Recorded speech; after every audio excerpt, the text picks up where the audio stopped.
Калинка.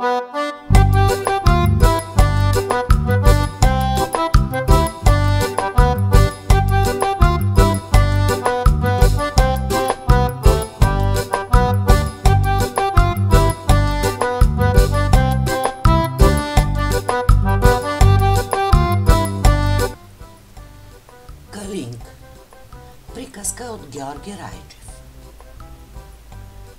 Царският син, като се връщал един ден от лов, се отбил на един извор да пие вода. При извора стояло момиче с томна в ръка. То било прекрасно като месечинка. Царският син го помолил да му подаде вода. Момичето му подало стомната и го погледнало. Погледът му запалил сърцето на царския син и той обикнал момичето. Щом девойката заминала, царският син поръчал на верните си хора да я проследят и да видят в коя къща ще влезе. Един царедворец узнал къщата, гдето влязла девойката. На портата стояла стара жена. Царският син приближил и попитал жената, чие е това момиче? Наше е, отговорила жената сърдито. Той се навел от коня и тихо й прошепнал, че царският син много харесал щерка й. Та ще дойде да я поиска за царица. Ами нека дойде царския син, па тогава ще видим. Все така сърдито отговорила жената. Царедвореца не разбрал, че момичето било сираче. И тази жена му била мащеха.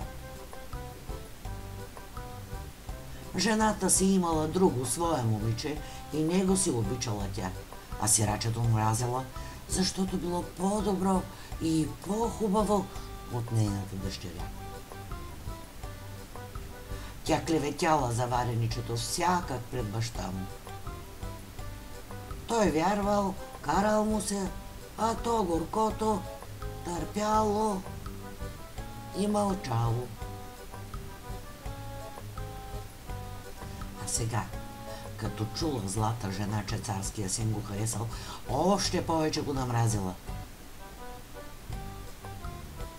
Трябва да я погубя, рекла си тя, та да оженя моята дъщеря за царския син.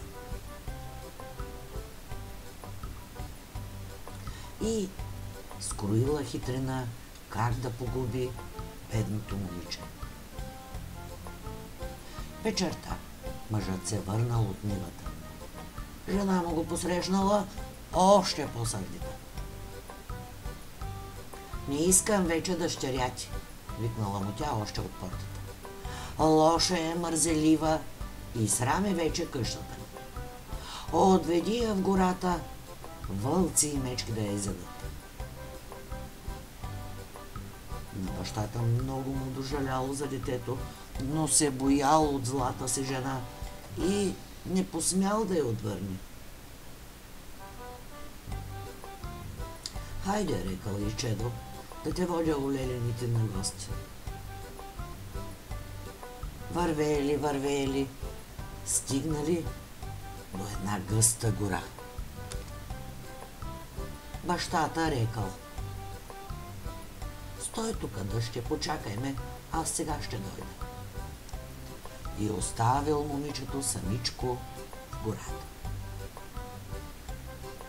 На другия ден дошли царските сватове да искат момичето за царска снаха. Жената стъкнила дъщеря си с нови премени и я извела пред сватовете. Но царския син, щом видял момичето, викнал: не е тази дъщеря ти, друга е.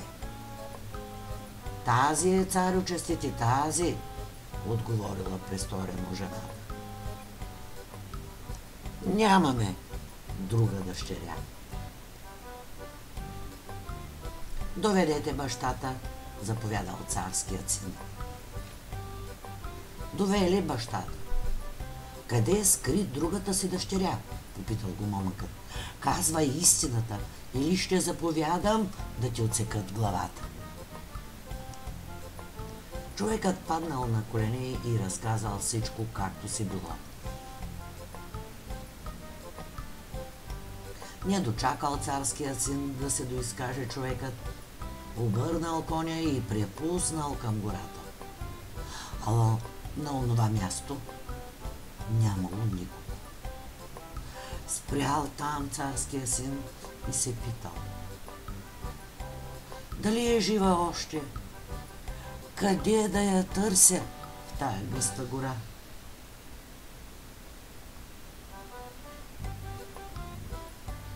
А девойката била жива и здрава. Когато баща я оставила в гората, тя го чакала дълго там. Най-сетне разбрала, че няма да се върне.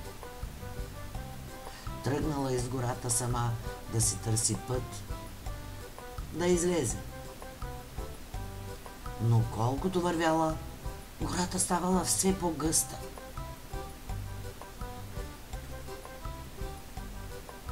Най-сетне видяла тясна пътечка и тръгнала по нея. Повървяла малко и пътечката я извела на широка поляна. Цяла обрасла с трева. Из тревата подавали главички, ситни червени цветенца с черни капчици по листата. Девойката се зарадвала, спуснала се и взела да бере цветя. И вие китка. Като свила китката, целунала цветята. Изведнъж всички цветчета оживели и се превърнали на червени боболечки с черни точици по гърба. Боболечките полазили по ръцете, по дрехите и по косите, а тя ги милувала. Мислила се за царския син и тихо им шепнала. Мили малки сестрички, ако знаете къде е царският син, хвръкнете, кажете му, че съм тук. Щом чули боболечките молбата й, хвръкнали и се загубили в гората. А царският син стоял все на същото място и не знаел къде да дири годеницата си.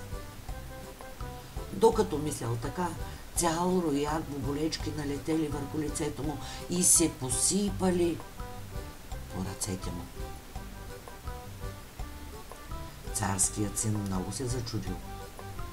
Никога до тогава не бил виждал такива красиви животинки, като червени маниста от герданна девойка. От ръката му боболечките попълзели по седлото, после по гривата на коня и хвръкнали напред.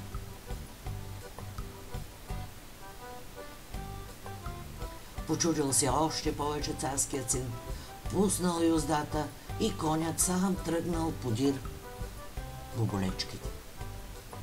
Дълго вървял така, вече се мръквал, когато излезли на една поляна и момъкът съзрял момичето. То плачало и не чуло стъпките на коня. Царският син извикал радостно, спуснал се, грабнал го и конят му сам полетял към царските палати. А мъничките боболечки останали в гората. Те са там и до днес. Всички им викат калинки. Децата им викат калинки-малинки. Слагат ги на пръщетата си и им думат: Калинчице, малинчице, я хвъркни, покажи ми, на къде ми е щастието.